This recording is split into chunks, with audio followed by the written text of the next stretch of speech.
વિદ્યાર્થી મિત્રો નમસ્તે। જો આજે આપણે ગુજરાતી પ્રથમ ભાષા એનું 5મું એકમ રામબાણની ચર્ચા કરવાના છે। તો જો ધના ભગત એના કવિ છે। આમ તો એનો સાહિત્ય પ્રકાર ભજન પદ છે। 15મી સદી થઈ 15 થી 18મા શતક સુધી જેટલા કવિઓ થઈ ગયા એ કવિઓ માટે એમ કહેવાય છે કે એનો જન્મ સમય એટલો બધો બહુ નિશ્ચિત નથી। એવી જ રીતે ધના ભગત છે એનો જન્મ સમય 18મું શતક માનવામાં આવે છે અને એનું અવસાન લગભગ 1775માં માનવામાં આવે છે। હવે જોજો ધના ભગત વિશે તમને થોડીક આપણે લેખકનો કે કવિ હોય એનું આપણે જીવન પવન એમાંથી માગ્યા મુજબ ઉત્તર આપો એ ઘણી વખત પૂછાય છે। તો તમને ધના ભગતનો જીવનને અને એના કવનનો થોડોક પરિચય આપી દઉં। મિત્રો એ ભાવનગર જિલ્લાના ઉમરાળા ગામના ધોળા જંકશન ગામના પોતે મૂળ વતની। આમ તો એ પૂર્વાશ્રમમાં લેઉવા પટેલ એમની જ્ઞાતિ અને એમ કેવું હોય તો કહી શકાય કે ધના ભગત એ ભાવનગર જિલ્લાનું ઘરેણું। કારણ કે એ કેવા સંત એમ કેવા ભક્ત આપણે નરસિંહ મહેતા મીરાબાઈ પકા ભગત આ કોટી એને મૂકી શકી એવા ઉચ્ચ કોટીના એ સંત હતા। અને ભાવનગર જિલ્લામાં તો એના માટે ઘણી બધી વાહિકાઓ પ્રખ્યાત છે। અને બીજું તમને કહું કે આમ તો એનું મૂળ નામ ધના કેશવ કાકડિયા। તમને ઘણી વખત માગ્યા મુજબ ઉત્તર આપો એમાં પૂછાય છે।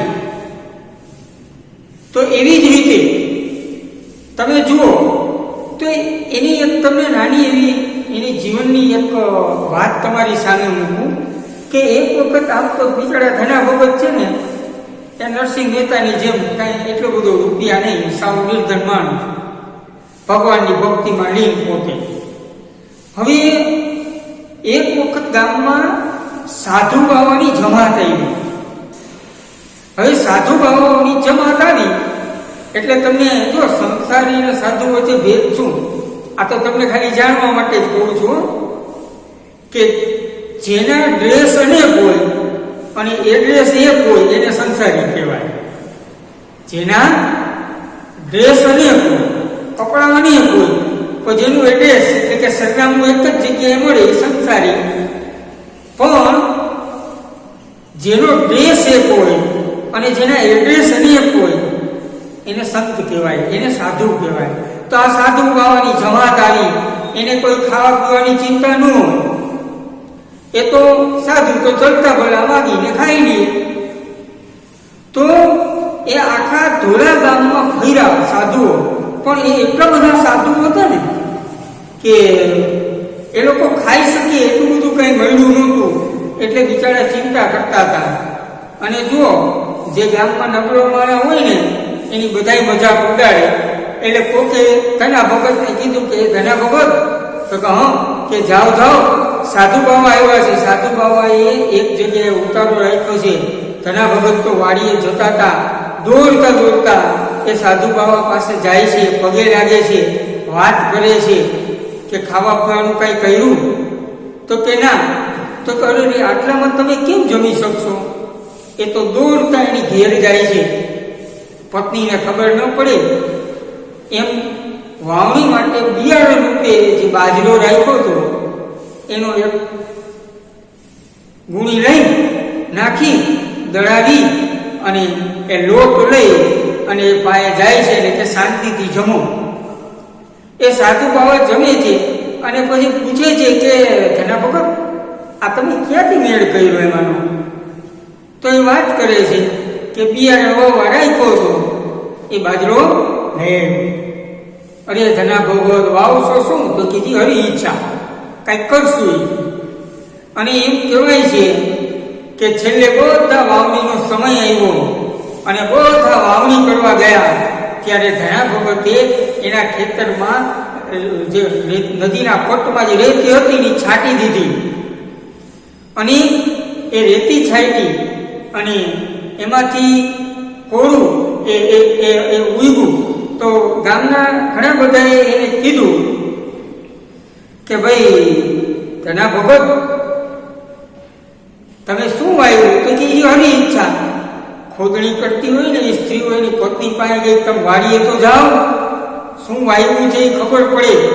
પણ ધના ભગત એ જાય છે, સરસ મજાના ફળ ઉગ્યું હોય છે અને આમ ખખડાવે છે તો ખખડે છે. એ કે આ તો શું ઈશ્વરની વિચિત્ર લીલા. અને ખોલે છે ને તો મિત્રો એની અંદરથી અઢળક લીલો બાજરો નીકળે છે. અને ત્યારે ધના ભગતને થાય છે કે ઓલા સાધુ બાબાની આંતળી થાયલી હતી ને એનું આ ફળ છે. આવા હતા ધના ભગત. મેઘની રાતે આપણા સૌરાષ્ટ્ર, કચ્છ અને ભાવેણા જિલ્લામાં મોડી રાત્રે કરતાલ સાથે જે ઊંડા ઉચ્ચ સુરમાં જે ભજન ગવાતા હોય એવું આ ભજન એટલે ધના ભગતનું બહુ પ્રખ્યાત એવું રામબાણ. અને મિત્રો યુટ્યુબમાં સર્ચ કરજો, આ ઘણા લોક ગાયકોએ ખૂબ ગાયું છે. તો ચાલો ધના ભગતનો આપણે પરિચય મેળવો. નાની નાની બાબત જાણવા જેવી કે ધના ભગતનું મૂળ નામ ધના કેશવ કાકડિયા. 18મા શતકમાં એનો જન્મ, 1775માં એનું અવસાન અને એનું જન્મસ્થળ ભાવનગર જિલ્લાના ઉમરાળા તાલુકાનું ધોળા જંકશન ગામ. તો આપણે હવે કવિતા જોઈએ. જો રામ બાણ વાગ્યા હોય તે જાણે, પ્રભુના બાણ વાગ્યા હોય તે જાણે. ઓલ્યા મૂર્ખ મનના શું આણે, રામ બાણ વાગ્યા હોય તે જાણે. ધ્રુવને લાગ્યા, પ્રહલાદને લાગ્યા, તે ઠરીને બેઠા રે ઠેકાણે. ગર્ભવાસમાં સુખદેવજીને લાગ્યા, એ તો વેદ વચનને પ્રમાણે. મોર ધ્વજ રાજાનું મન હરી લેવા, હરી આવ્યા જે ટાણી. લઈ પર્વત મસ્તક પર મેણું, પત્ની પુત્ર દેવ તાણી. મીરાબાઈ ઉપર ક્રોધ કરીને રાણોજી ખરગદ તાણી. વિષના પ્યાલા ગિરધર લાલે આરોગ્યા, એ તો અમૃતના ઠેકાણે. નરસિંહ મહેતાની ભૂમિ સ્વીકારી, ખેપ ભરી ખરે ટાણી. આગળ સંત અનેક ઉધાર્યા, એવું ધનો ભગત પુરાણી. મિત્રો યુટ્યુબમાં ખાસ સર્ચ કરી અને આ ભજન તમે સાંભળજો. શક્ય હશે તો હું ગ્રુપમાં એની લિંક પણ મૂકીશ. તો આપણે આ કવિતા સમજીએ. જો પહેલા પંક્તિમાં કહે છે કે રામ બાણ વાગ્યા હોય તે જાણી, પ્રભુના બાણ વાગ્યા હોય તે જાણી. ઓલે મૂર્ખ મનના શું આણી, રામ બાણ જાગ્યા હોય તે જાણે. જો રામ બાણ એટલે પ્રભુ રૂપી ભક્તિના બાણ. જેને પ્રભુ ઈશ્વરની ભક્તિ કરી છે અને ભક્તિમાં જેને પીડા સહન કરી છે એ જ વ્યક્તિને ખબર હોય કે પ્રભુ ભક્તિ એટલે શું. રામ બાણ એટલે પ્રભુ રૂપી ભક્તિ. ઘણા ભગત ખુલ્લા મને કહે છે કે ભાઈ જેને ભગવાનની ભક્તિ કરી હોય ને એની પીડાની ખબર હોય, અને જેને ભક્તિ જ ન કરી હોય એને પીડાની શું ખબર કહેવાય. એવા લોકોને ધના ભગત મૂર્ખ કહે છે. મૂર્ખા એ મૂર્ખાઓના મનમાં કાંઈ હોય નહીં. તો આગળ કહે છે ધ્રુવને લાગ્યા, પ્રહલાદને લાગ્યા, તે ઠરીને બેઠા રે ઠેકાણે. ગર્ભવાસમાં સુખદેવજીને લાગ્યા, એ તો વેદ વચનને પ્રમાણે. જો આ ધ્રુવ હોય, પ્રહલાદજી હોય કે સુખદેવજી હોય, આ ત્રણે ત્રણ છે ને બાળ ભક્ત હતા. જો ધ્રુવની વાત તમને કહું, ધ્રુવ એટલે રાજા ઉતાનપાદના પુત્ર. રાજા ઉતાનપાદની બે રાણી હતી, એક માનીતી અને એક અનુમાનીતી. એ સુનીતિ એ અનુમાનીતી રાણી અને એનો પુત્ર ધ્રુવ, અને સુરુચિ એ માનીતી રાણી એનો પુત્ર ઉત્તમ. એક વખત ઉતાનપાદ રાજા યુદ્ધ કરીને આવ્યા અને બેઠા હતા તો એને પોતાની માનીતી રાણીનો પુત્ર ઉત્તમ ખોળે બેસાડ્યો છે. અને પછી ધ્રુવ પણ વાળો એટલે ધ્રુવને પણ ખોળે બેહાડ્યો. એ ઓલી અનુમાનિતી રાણીને ગઈ નહીં એટલે એને બાવડું પકડી અને કાઢી મૂકી. અને આ વાત ધ્રુવ એની માતા સુનીતિને કહે છે. ત્યારે માતા એમ કહે છે કે બેટા, માણસના ખોળામાં બેઠે હું વળે દેવું હોય તો ભગવાન વિષ્ણુના ખોળામાં બેસ. અને એ માતા એને જ્ઞાન આપે છે અને ઘોર તપસ્યા કરી અને ભગવાનને પ્રસન્ન કરે છે. આ હતા ધ્રુવ. તો એવી જ રીતે પ્રહલાદજી, આપણે બધા જાણીએ છીએ કે પ્રહલાદજી એટલે દૈત્યો રાક્ષસ રાજા હિરણ્યકશિપુના અને કિંધાના પુત્ર. અને એમ કહેવાય છે કે પ્રહલાદ બાળપણથી ઈશ્વરની ભક્તિમાં લીન હતા. અને એ ભક્તિ છોડવા માટે પોતાની બહેન હોલિકાના ખોળે બેસાડે છે તો ભગવાન એને ઉગાડી દે છે. અને પછી એવું થાય છે કે એવું કરવામાં આવે છે કે ધબધબતો સ્તંભ, એ સ્તંભ રાખો અને પ્રહલાદ એને ભેટે. અને પ્રહલાદ તો ભગવાનની ભક્તિમાં લીન હોય છે, એ ભેટે છે. અને એમ કહેવાય છે કે એ પોલમાંથી નરસિંહ ઋષિ અવતારે ભગવાન પ્રગટ થાય છે અને હિરણ્યકશિપુનો વધ કરે છે અને પ્રહલાદને રાજગાદી સોંપે છે. અને મિત્રો, સુખદેવજીની વાત તો એનાથી પણ જાણીતી છે. એમ કહેવાય છે કે શંકર અને પાર્વતીજી ગુફામાં સંસારની ગૂઢ વિદ્યાનું શંકરજી પાર્વતીજીને જ્ઞાન આપતા હતા. અને એ વખતે નાના બાળ બચ્ચાના કબૂતર રૂપે સુખદેવજી એ ગુફામાં હતા અને એ સાંભળતા હતા. આમ કરતા કરતા પાર્વતીજીને જોડું આવ્યું અને સુખદેવજી જે કબૂતર છે એને હોકારો દીધો. જોજો, બહુ સાંભળવા જેવી કથા છે મિત્રો. અને શંકર ભગવાનને ખબર પડે છે કે અરે પાર્વતી તો સાંભળતા નથી, કોણ સાંભળે છે? અને કબૂતરને જોડે છે, એને મારવા જોડે છે શંકરજી. કબૂતર ઉડી અને વ્યાસ મુનિના આશ્રમમાં જાય છે. અને મિત્રો, એ વખતે વ્યાસ મુનિના પત્ની ગર્ભવતી હોય છે. અને જેવા સુખદેવજી એ કબૂતરનું બચ્ચું રૂપે સુખદેવજી ત્યાં નીકળે છે અને એ વખતે સુખદેવજીના પત્નીને બગાસું આવે છે અને મોઢું ખુલે છે. એના દ્વારા એના ગર્ભમાં સુખદેવજી પ્રવેશ કરે છે. અને જુઓ, એ સુખદેવજી વેદવ્યાસના પત્નીના ગર્ભમાંથી 12 વર્ષ સુધી બહાર નથી નીકળતા. અને અંતે પત્નીને એવી અસહ્ય પીડા થાય છે અને વેદવ્યાસજીને થાય છે હવે આ નહીં થાય તો પત્નીનું મૃત્યુ થશે.